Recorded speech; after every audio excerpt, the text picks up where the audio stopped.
Mais FM, mais de Deus na sua vida, Soraya Moraes, som da chuva, e tá na hora da gente começar o nosso bate-papo. Porque um corpo saudável começa com uma mente forte e uma fé renovada.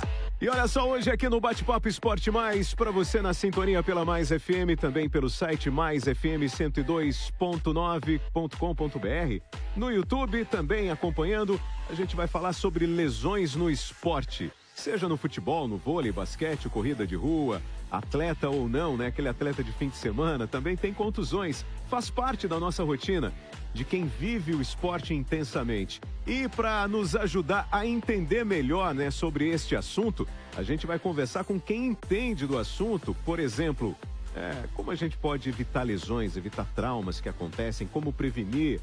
E o que tem de mais moderno também no tratamento. Hoje a gente recebe aqui no Bate-Papo Esporte Mais o Dr. Bruno Canizares. Seja bem-vindo. Boa noite, doutor. Boa noite, tudo bem? Tudo Quero bom? agradecer a oportunidade de compartilhar um pouco do conhecimento aqui com vocês. Seja bem-vindo. O doutor é ortopedista e traumatologista, especializado em medicina esportiva. É uma área bem abrangente, né?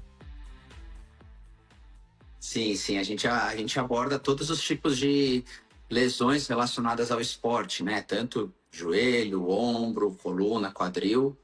Aí tem especialidade aí para tratar bastante pessoal aí, desde esportistas amadores até atletas profissionais, a gente atende todo mundo.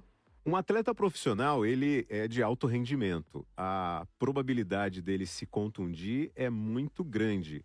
Agora também o atleta amador, ele padece porque às vezes ele não está tão fortalecido assim, né? E aí ele sai como cachorro louco, né? Sai correndo disparado e aí o risco é maior. E às vezes ele até acha que é porque eu estou destreinado, e aí fica forçando e acaba piorando. Coisa que um atleta não, né? Um atleta ele já tem uma equipe de repente por trás, ou por ele ser um atleta ter esse autoconhecimento físico, ele também já, não foi legal, não foi bem, vou parar aqui, né?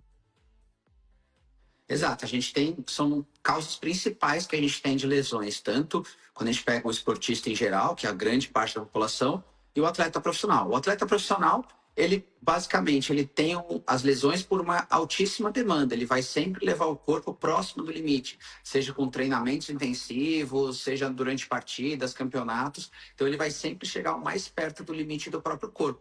E já a gente, esportistas normais, a gente faz atividade física, só que a gente tem que conciliar ela com a nossa vida toda, né? Seja com o sono, a família, o trabalho, e aí muitas vezes a gente começa a não conseguir fazer o fortalecimento específico, o trabalho preventivo de fortalecimento para evitar lesões, ter uma qualidade de sono ideal para poder deixar que o corpo regenere e você diminuir o risco das lesões também. Então essas são as causas um pouco diferentes que a gente vai ter, mas aí a gente vai ter tanto lesões em atletas profissionais quanto em qualquer outro que pratica esporte. Bom, ninguém está livre, então, de ter uma... Agora, o que a gente vê, e agora há pouco eu acabei lendo as notícias que a nossa jornalista Denise Diniz colocou aqui pra gente, por exemplo, no futebol, tanto brasileiro quanto europeu, casos como do Neymar, Militão, atletas olímpicos, né, que de repente acabam ficando de fora de campeonatos importantes. Esses tipos de lesões que acabam impactando nesse calendário, como eu disse, é o quê? É carga de trabalho, de exigência, é pressão psicológica? O que acaba acarretando tantas lesões assim, doutor? Você trouxe as duas principais causas, né? Um atleta profissional, ele tem uma carga de treinamento muito intensa, seja para manter o condicionamento físico, aprimorar a técnica, melhorar a técnica. No futebol, eles estão sempre treinando, porque a intensidade é muito grande do esporte. E aí você pode já ter lesões, desde lesões musculares, que são as mais frequentes que a gente encontra, como lesões mais graves de joelho, ligamento, tornozelo, que podem ser por traumas. Então a gente vai dividir entre as lesões por sobrecarga de treinamento e jogos e as lesões por traumas que que são desde entorses, traumas direto, que aí vão afastar. E os clubes, um atleta desse nível, ele tem um impacto financeiro muito grande para os clubes que a gente encontra. Então, eles estão sempre tentando fazer o máximo de trabalho preventivo para poder evitar que o atleta fique afastado, porque um atleta desse afastado, ele é prejuízo para o clube. E imagina um atleta, né? Todo esse prejuízo. E agora é uma coisa muito comum, né? Quando se trata de jogador de futebol, é aquele tal do ligamento cruzado. Em poucas palavras, de forma bem simples para um leigo como eu entender. Porque o ligamento cruzado dá a sensação que o cara não vai andar nunca mais, né?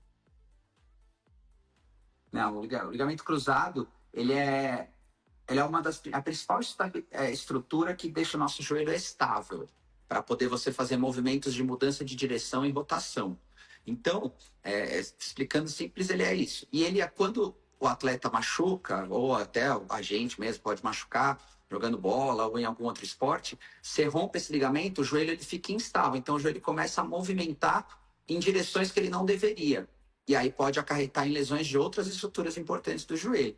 Mas de tanto impacto que tem isso daí na sociedade, a tecnologia foi evoluindo e hoje as cirurgias para ligamento cruzado permitem que o atleta retorne na sua capacidade máxima do esporte. Ele consegue voltar e desempenhar do mesmo nível que ele estava pré-lesão, na grande maioria das vezes. Mesmo quando tem outras lesões associadas de outras estruturas, como o menisco, que é como se fosse um amortecedor que a gente tem no joelho, a gente consegue tratar tudo isso e colocar como uma cirurgia, e obviamente tem que respeitar o tempo, que tem que ficar afastado de toda a reabilitação, que é ao redor de 9, 8 meses, e aí o atleta volta em alto nível, você pode fazer o mesmo esporte que você fazia, o mesmo esporte que você se machucou, quase sem risco nenhum maior do que antes. Porque quando a gente fala de joelho, a gente já vem aquela imagem do Ronaldo Fenômeno, né? Que quando ele se contundiu, aquela imagem é assustadora, né? E o tempo que ele levou para se recuperar, depois todo o processo, né? Que com certeza, se não tivessem bons profissionais ao redor, ele não teria voltado e ter jogado por tanto tempo depois daquela lesão tão séria, né? Exato. Mas a lesão do Ronaldo, ela já era uma nova lesão, né? Foi uma segunda lesão seguida, e ela é uma lesão bem grave, porque, como eu disse, ele machucou outras estruturas junto, tendão patelar, menisco, então a reabilitação dele foi mais longa mesmo, mas a gente vê o Ronaldo, mesmo depois da lesão, ganhou a Copa do Mundo, jogou em alto nível ainda, mesmo com a lesão mais grave do que o normal. Então, isso aí só mostra que o atleta, fazendo o tratamento correto, a reabilitação adequada, volta a praticar o esporte que quiser na mesma intensidade e qualidade que ele praticava antes. Agora, voltando pro mundo dos normais como nós, assim, no nível amador, ou jogadores de base, né, que tá lá começando, que não tem todo esse respaldo, né, essa estrutura médica para atender. Como que a gente consegue eliminar, não digo eliminar, mas pelo menos evitar uma lesão grave, assim, a esse ponto?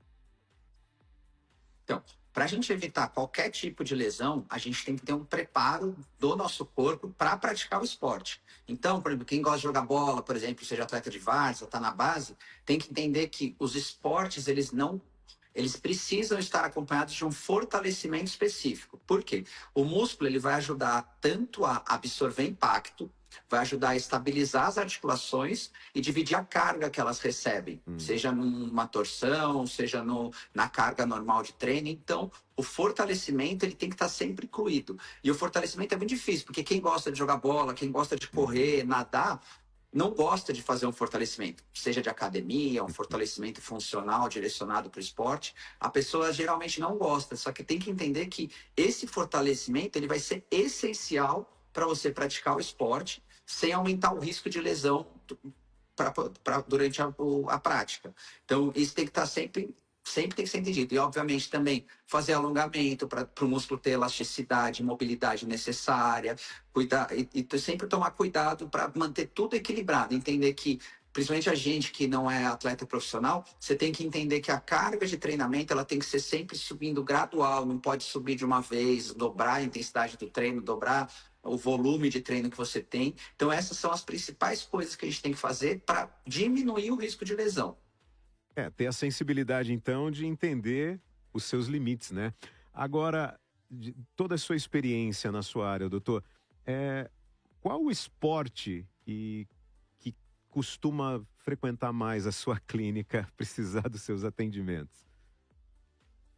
Então, a gente tem até estudos que mostram, né, o índice de lesão para cada esporte. E aí a gente tem várias, depende do tipo, da lesão, mas os esportes que a gente mais vê hoje em dia são corrida de rua, e futebol. E aí os esportes de luta vêm junto, mas aí tem um agravante que é o tipo de esporte que acaba machucando algumas pessoas. Mas é basicamente corrida de rua e futebol. E eu acho que, principalmente por causa disso que eu acabei de falar, quem gosta desses esportes não gosta do fortalecimento. O cara que gosta de jogar bola, ele gosta de ir lá e jogar o futebol dele 2, 3 vezes por semana que seja. E não gosta de fazer o preventivo. Quem gosta de correr, a pessoa gosta de pegar e correr mesmo. E a parte da academia, fortalecimento, ela fica negligenciada. Então, muitas vezes, esse tipo de pessoa vai ter uma lesão até muscular, por causa de sobrecarga de treino, que o músculo não está acostumado a todo aquele volume, intensidade que ele está treinando. Um entorse no futebol que poderia ter sido protegido melhor se a musculatura tivesse forte e talvez impedisse que tivesse acontecido. Então, esses são os 2 esportes que eu mais vejo hoje em dia na clínica. Porque tem um negócio que falam muito sobre, quem faz crossfit é um prato cheio, vai lotar a agenda dos ortopedistas, né? Então, quer dizer, não é tanto assim, porque de certa forma o crossfit ele também é fortalecimento. Aí a questão é talvez a repetição do movimento de forma errada, né, doutor?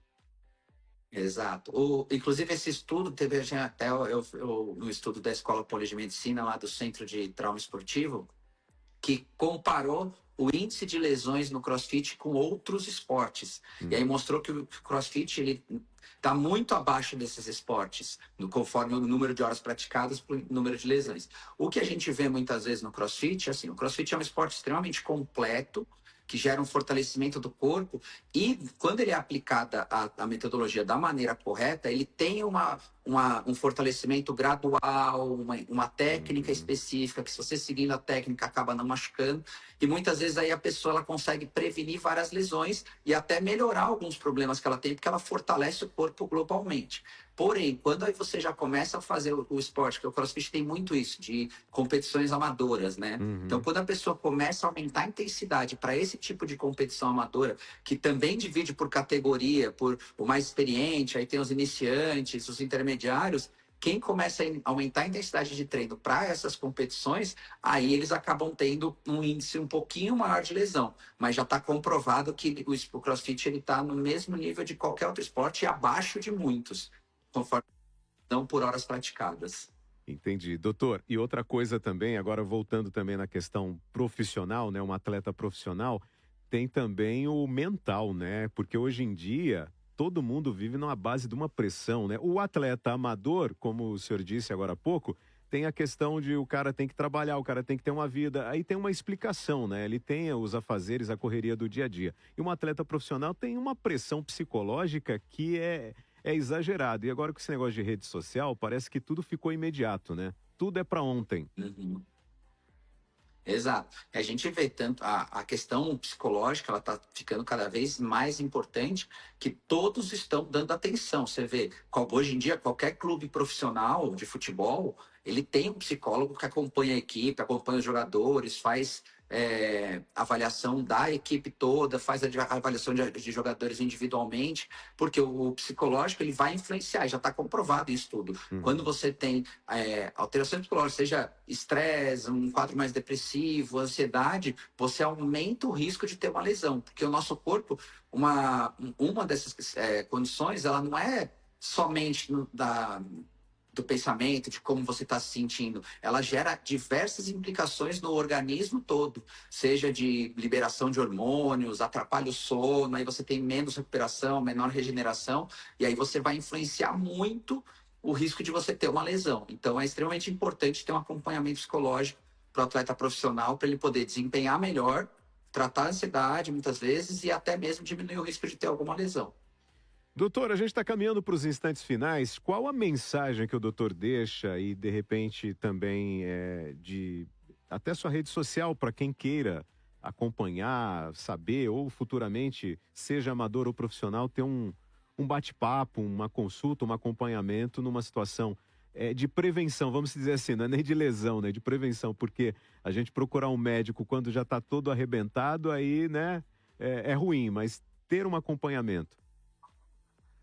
Então, eu queria deixar aqui a mensagem que o melhor remédio que existe hoje em dia, que vai tratar todas as doenças praticamente, diminuir risco de lesão, deixar você mais saudável, aumentar a sua expectativa de vida, não se compra em farmácia. É atividade física. Esse é o melhor remédio que a gente existe. E eu gosto de incentivar, independente das suas limitações, da sua idade, nunca é tarde para iniciar um tratamento com atividade física. E você vai melhorar todas as condições da sua vida por completo. E quem quiser me seguir, eu estou disposto, pode mandar pergunta, buscar informação. Tem lá meus locais de atendimento em São Paulo. Eu tenho no Instagram, né? @dr, né, de doutor, dr Bruno Canizares, com ZRS no final. Muito bem, doutor. Queria agradecer também a todos vocês pela oportunidade de estar aqui, falar com vocês e trazer um pouquinho de informação de saúde para todo mundo. Informação com qualidade, né? E com quem entende do assunto. Dr. Bruno Canizares, ortopedista e traumatologista. Muito obrigado, viu, doutor? Nada, eu que agradeço.